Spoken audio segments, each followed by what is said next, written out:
जय आदिवासी मित्रांनो, स्वागत आहे आपल्या एका नवीन व्हिडिओमध्ये। आपल्या आदिवासी संस्कृतीमध्ये भरपूर अशा चालीरीती आहेत जे आपण साजरी करतो आणि तेच आज आपण बघणार आहे। तर मी आज गेलो होतो उमरठाणपासून थोडंसं पुढे, तर गुजरात आणि महाराष्ट्राचे सीमेलगत असलेलं हे गाव आहे सोनगीर, आणि तिथे गेलो आणि मला काहीतरी नवीन बघायला भेटलं। आपल्या आदिवासी संस्कृतीमधले चालीरीती तसेच सण उत्सव कसे साजरे करतात हे आज तिथं बघायला मिळालं। तर व्हिडिओला न टाइमपास करता आपण लगेच व्हिडिओला सुरुवात करू।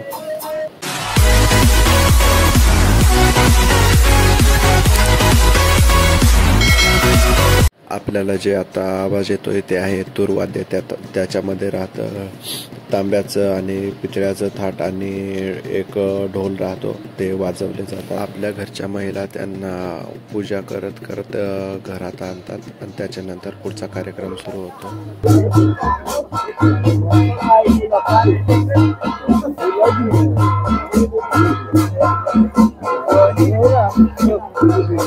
आणि या कार्यक्रमासाठी रातभर जागरण करावं लागतं। त्याच्यासाठी ठिकठिकाणी अशा छोट्या छोट्या शेकोट्या बांधल्या जातात। त्यांच्याविषयी थोडीशी माहिती घेणार आहे। आता ते हे करतील, पहिले देवांची आंघोळी करतील, आंघोळीनंतर लग्नाचा व्यवहार करतील। लग्न झालं का पण त्यानंतर आता जी कथा चालेल त्यानंतरचा व्यवहार। आता कार्यक्रम कना चालेल कासोळ्याना, ते नंतर कना चालेल देवीना। देवीना म्हणजे ती घरमा कथा चालेल, म्हणजे इथं डबल आता ते चालेलच ना, आता ते चालेलच नाही। म्हणजे थोडक्यात सांगा बा, आम्हाला माहिती नाही ना। देवाची लाईन चालेल, देवांची लाईन चालेल। ते जे एवढले मोठाले आहेत ना ते वाजवतायत, ते वाजवतायत। मग त्यानंतर कथा चालली का मग घरातली सुद्धा कथा चालेल कनसरीची, आणि इथली जी कथा चालेल ती हिमायची चालेल। रात्रभर म्हणजे जवळजवळ 10-11 वाजतील, 10-11 वाजतील हे देवीचे कार्यक्रमाला। त्याच्यात आता इथे वाद्य आणलं हे काय? हे तूर आहे, तूर आहे हे वाजयंत्र, हे देवीचं, आणि देवीप्रमाणे हे वाजयंत्र चालणार। म्हणजे त्याचं जे घड येतंय ना त्याप्रमाणे, घड येतंय त्याप्रमाणे जर का तिकडनं हे आलं का इथं हे वाजयंत्र चालू होतंय, हे यांचं नाचकाम चालू, म्हणजे नाचकाम पण चालू राहतं। हो, नाचकाम चालू। माणूस असला तर ते कथावर नाचकाम करणारा पोरस राहते बाजूला, मग नाचकाम करत रात्रभर ते त्यांचं कार्यक्रम। म्हणजे ते देवांचं लग्न झालं का त्यानंतर मग पुढचं, मग त्यानंतर ह्या पोरांचं जर का लग्न करायचं असेल यांच्या पोरांचं, तर याच्यात सुद्धा लग्न करू शकतात। दरवर्षी करता का? नाही, 5-6 वर्षानंतर। म्हणजे जसं आपण डोंगर माऊली प्रमाणे। आणि याची पद्धत कशी राहते? म्हणजे डोंगर माऊलीची पद्धत वेगळी आहे, तशी याची पद्धत अलग आहे, याची अलग, डोंगर माऊलीची अलग। ती कथाप्रमाणे आहे। ती कथाप्रमाणे म्हणजे कसं आहे, ते जे आहे ना कार्यक्रम, तो इथं हे सूट ठेवतायत, काय केलं थोंब ठेवतायत। त्यानंतर घांगडीची कथा, नाही तर मग ही थाळीची कथा, असं आहे ते। पण ही जी आहे कथा ही कासोळ्याची कथा, ती जी आहे घरातल्या ती थाळीवरची कथा, ती अलग हे अलग, असं आहे ते प्रकार।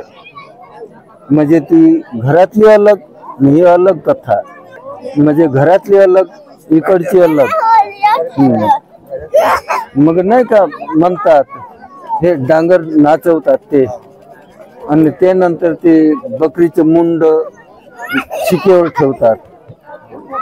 आणि त्यानंतर त्याची कहाणी त्यांच्या पद्धतीने, आपल्याला काही तेवढं सांगता येणार नाही. ते मग सुपडं, घरटी, कोणी नारळ, कोणी सुपडं, कोणी शिराव, कोणी घरटी, कोणी डांगर, कोणी काय, पण ते कथावर नाचतायत ते बाया लोक, आपण नाही. माहिती घेता घेता तिकडं कार्यक्रम सुरू झाला आणि महिला होत्या त्या आपल्या गोठ्याची बैल गाय बांधतो त्यांची पूजा करत. तर कार्यक्रमाला सुरुवात पण झाली होती आणि इकडं महिला पूजा पण करत होते आणि त्याच्यानंतर बाकीचा कार्यक्रम आपण आता पुढे बघणार आहे.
तर दुसरीकडे तूर नृत्य पण सुरू केलं. त्याच्यावरती लहान पोरं, म्हातारे, तरुण सर्व एकत्र असे नाचत होते. असा मस्तपैकी असा कार्यक्रम चालू होता. ते आपण आता बघू.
तर तुम्ही व्हिडिओ कुठून बघताय हे कमेंट करा आणि व्हिडिओला लाईक करा, शेअर करा आणि चॅनलवर नवीन असाल तर सबस्क्राईब जरूर करा.